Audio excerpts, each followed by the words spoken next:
What's with the yarn, Carol? Starting a little knitting business in your retirement. The words came from Jake, my former protégé, his voice dripping with condescending amusement. He and my other colleagues, the ones who had just been restructured out of their jobs by our new parent company, were laughing at me. They saw a quiet 55-year-old accountant, put out to pasture and retreating into a harmless hobby.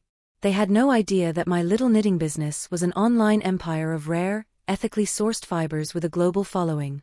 And they certainly had no idea that my business was the anonymous entity that had just acquired the very company that had fired us all. This is the story of a woman who was told she was obsolete and decided to buy the whole damn building. If you've ever been underestimated, subscribe now and hit the notification bell, because you are about to witness the coziest, most brutal hostile takeover in history. The air in the conference room was thick with the scent of stale coffee and corporate jargon. We were all gathered for the final, soul-crushing meeting.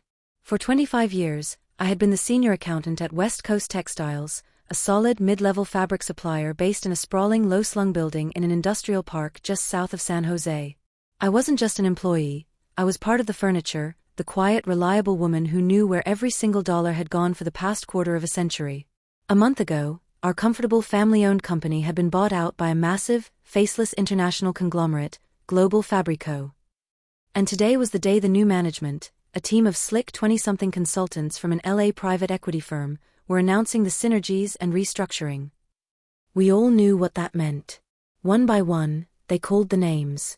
My colleagues, my friends, people I had worked with for decades, were let go with a sterile handshake and a glossy folder containing their severance package. Jake, a talented but arrogant young salesman I had mentored, was cut. Maria, from logistics, a single mother with 3 kids, was cut. My entire department was gutted. Then, my name was called.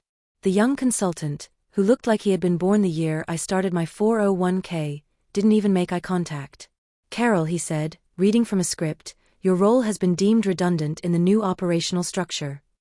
Redundant. A word designed to sound impersonal, to absolve them of the very personal act of destroying someone's livelihood.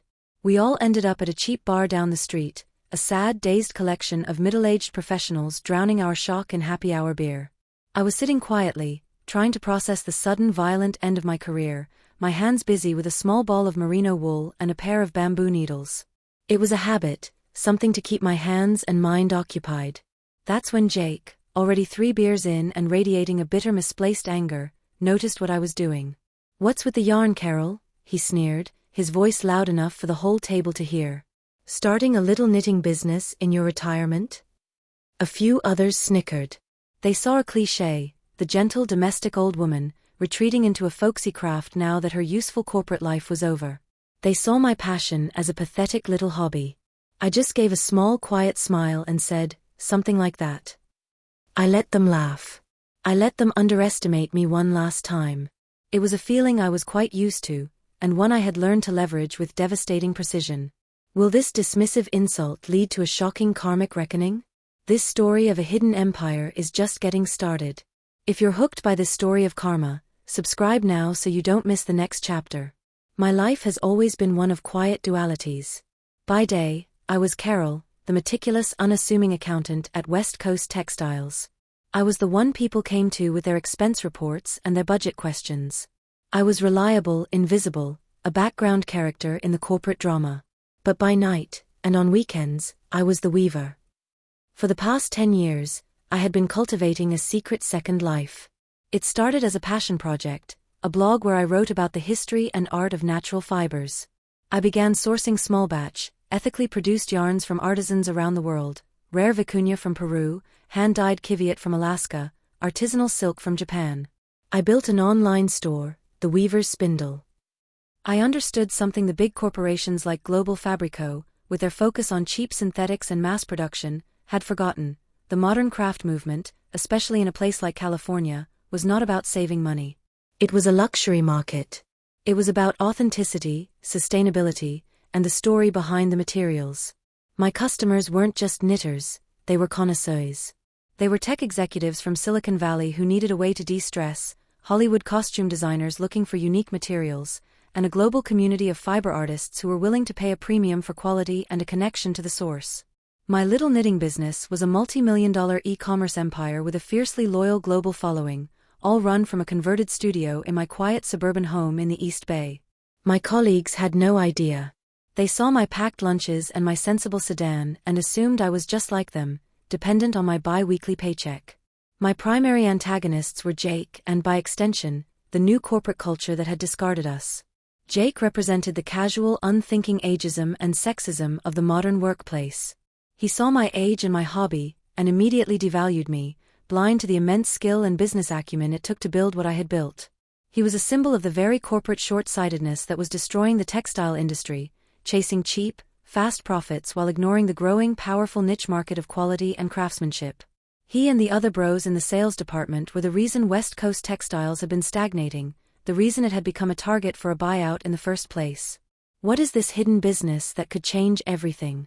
The weeks after the layoff were a strange, liberating period for me. While my former colleagues frantically updated their LinkedIn profiles and panic-applied for jobs, I was busy managing the busiest quarter in my company's history. My hobby was now my full-time job, and it was thriving. But I couldn't shake the anger I felt for what had happened to my work family. I kept in touch with Maria, the single mother from logistics.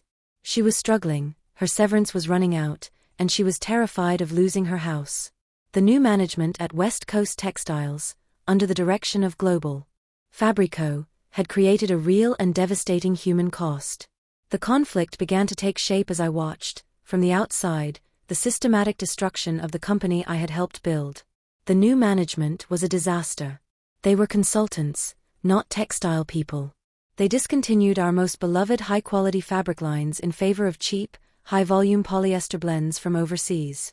They alienated our long-term loyal customers with their aggressive, impersonal sales tactics.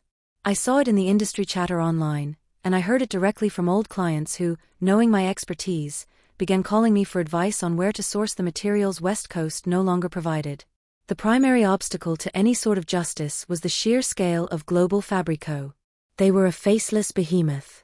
What could one 55-year-old woman with a yarn business do against a multinational corporation? But then, an opportunity presented itself, a small crack in their armor. I learned through my network that the private equity firm that had managed the buyout was only interested in stripping the assets. They had saddled West Coast Textiles with the debt from its own acquisition, a common and predatory practice. The company was now financially vulnerable, hemorrhaging money and clients. They had bought a healthy business and, through their own incompetence, were running it into the ground. My quiet anger began to transform into a cold, calculated idea. They thought they had bought my old company. Maybe, just maybe, I could buy it back. Will a secret from the past turn the tables? The idea was insane, a David and Goliath fantasy. But the more I looked at the numbers, the more it seemed possible. The weaver's spindle was debt-free, with a massive cash reserve and a ridiculously high profit margin. I began to quietly explore my options, which introduced a new crucial subplot, my relationship with my financial advisor, a sharp, no-nonsense woman named Evelyn. I had been with her for years, and she was one of the few people who knew the true scale of my knitting business. "You want to do what?" she had asked, her eyebrows shooting up when I first proposed the idea. But as I walked her through my business's financials and the data I had gathered on West Coast's decline, her skepticism turned into a predatory gleam. "They're bleeding," she said, a slow smile spreading across her face. "The PE firm will be looking for a quiet exit before they have to write it off as a total loss.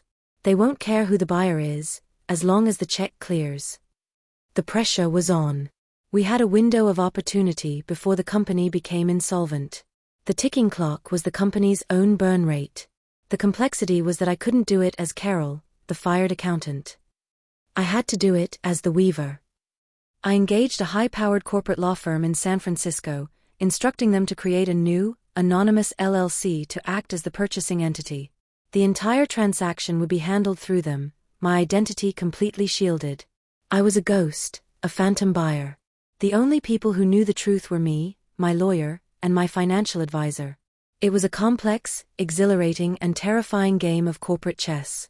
While my former colleagues were struggling to survive, I was preparing to buy the board. But will the next event shock everyone? The negotiation, handled entirely by my lawyers, was swift and brutal. The private equity firm was desperate. They had made a bad investment, and my anonymous LLC was offering them a clean, quiet way out, a chance to cut their losses and save face. They bit hard. They had bought West Coast Textiles for a premium. I was buying it back, loaded with their debt, for pennies on the dollar. The deal was signed on a Tuesday. On Wednesday morning, an all-staff email went out at West Coast Textiles, announcing that the company had been acquired by a private investment group called Spindle Holdings, LLC, and that the existing management, the consultants from LA, had been terminated, effective immediately. The turning point was not the purchase itself, but the day I walked back into the office. I didn't come in as a CEO. I came in as myself, Carol, wearing my usual comfortable cardigan and sensible shoes. I just walked through the front doors and sat in the lobby. The few remaining employees, the ones who had survived the first round of layoffs, looked at me with a mixture of confusion and pity. They thought I was there to beg for my old job back. Then the elevator doors opened, and a team of serious-looking lawyers and accountants, my team, strode into the lobby.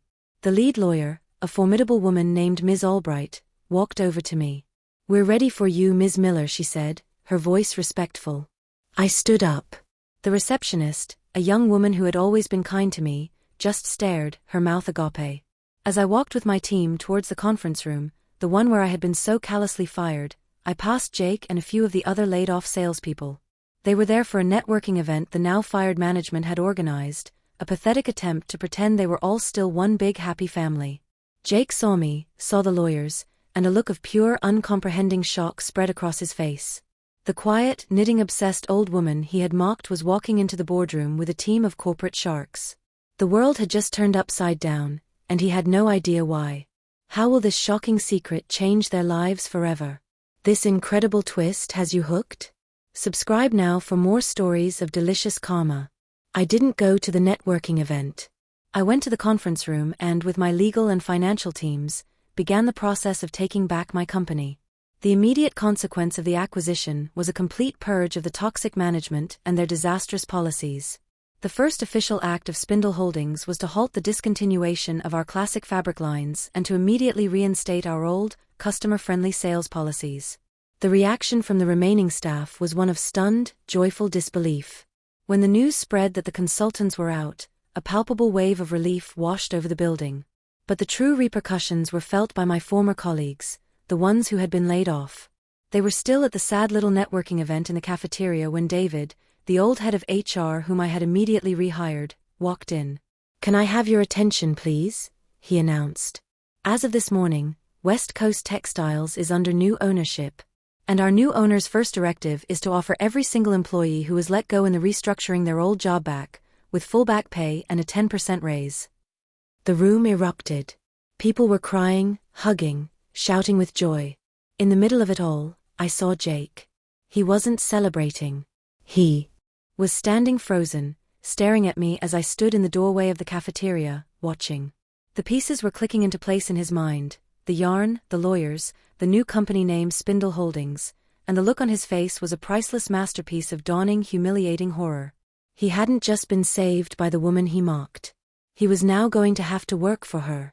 Will they overcome this new challenge? The next few months were a whirlwind of rebuilding.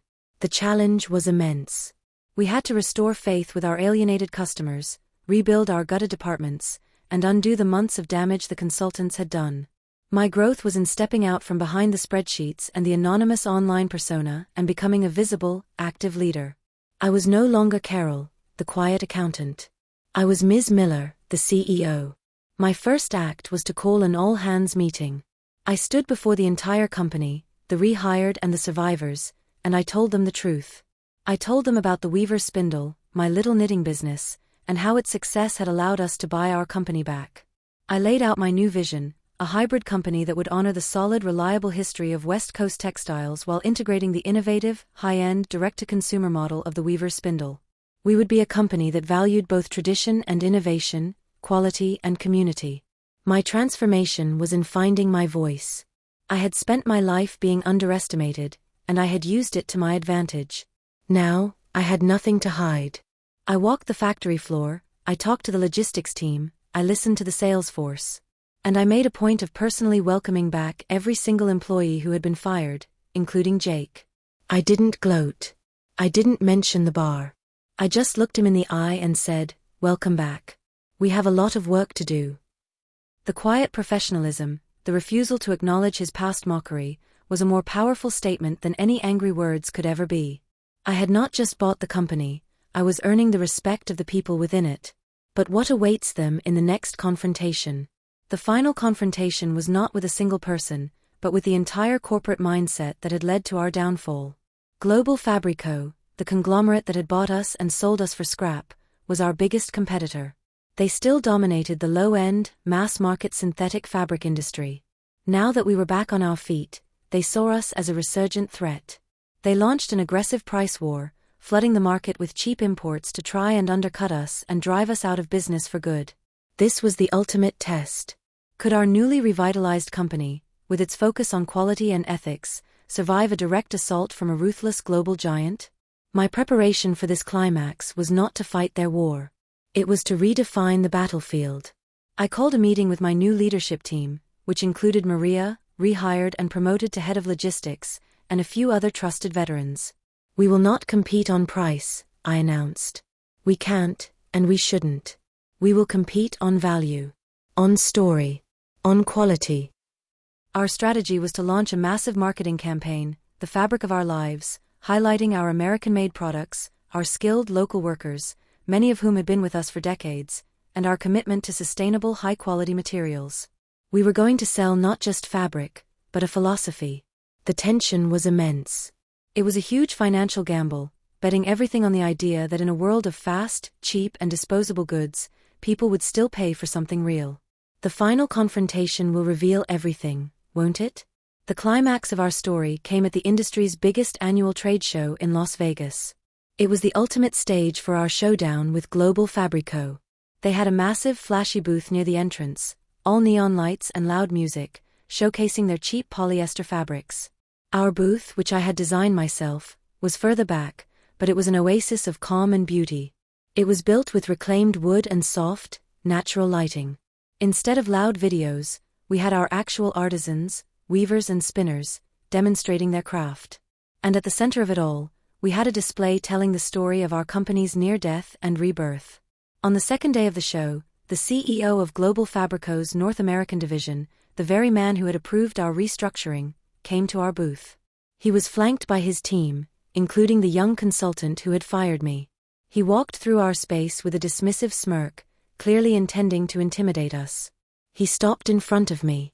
"Quite the little boutique operation you have here, Carol," he said, his voice oozing condescension. "Enjoying your retirement project?" I didn't flinch. I just smiled. "We are," I said calmly. "In fact, we just closed a deal this morning. An exclusive contract to be the sole textile supplier for Evergreen, the new sustainable home goods line from the largest independent retailer on the West Coast. A multi-year, 8-figure contract." I saw the smirk falter. Evergreen was the most hyped new brand in the industry, and every textile company, including his, had been fighting for that contract. "They told us they were looking for a partner with an authentic story," I continued, my voice still pleasant. "A company that valued its people and its products. They said that in today's market, that's the only story that matters." The vengeance was complete. It wasn't a hostile takeover. It was a quiet, definitive victory in the marketplace of ideas. We hadn't beaten them at their game. We had proven that their game was obsolete. The look on his face, a mixture of shock, fury, and dawning respect, was better than any severance package. The Evergreen contract was a game-changer.